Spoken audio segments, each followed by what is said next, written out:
need an advertising agency or not?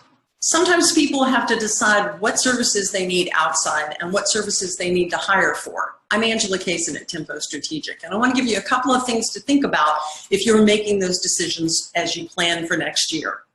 One of the big ones is pace. What is the pace of the work that you're going to be doing, and what does it require? For example, if you're doing social media posting and you want to have an engaged audience, you need somebody who's on staff generally.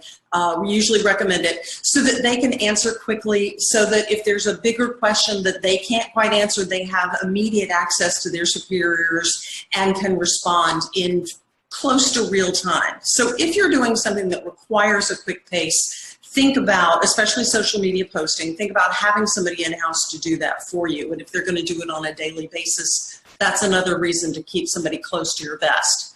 Another one is, what's your approval process? So if you have several people in your company who want to have an opinion about the work, it means that the pace of the work is going to be slower because it's got to go through everybody, you've got to address their concerns, and it's a usually more formalized process that you're using that for. So if you're doing a print campaign or you're doing radio or other broadcasting where you're creating something more formal than just a post, think about how long your approval process is going to take and who's controlling that.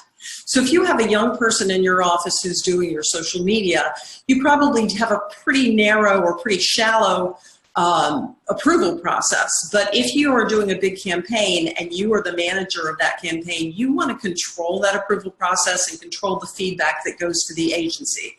So think about that as part of your decision. Some of your projects may be fine in-house, but others you may want to keep out of house so that you have more control over how they develop. The third one is budget. Don't leave out the cost of in-house staff when you're talking to an agency about how much they cost. How much is overhead? How much is vacation pay? How much is sick pay? How much are all of those extras that come with having an employee in-house and all the things you need to provide for them? Be sure that you include that in your calculation when you're thinking about the real cost of your marketing budget.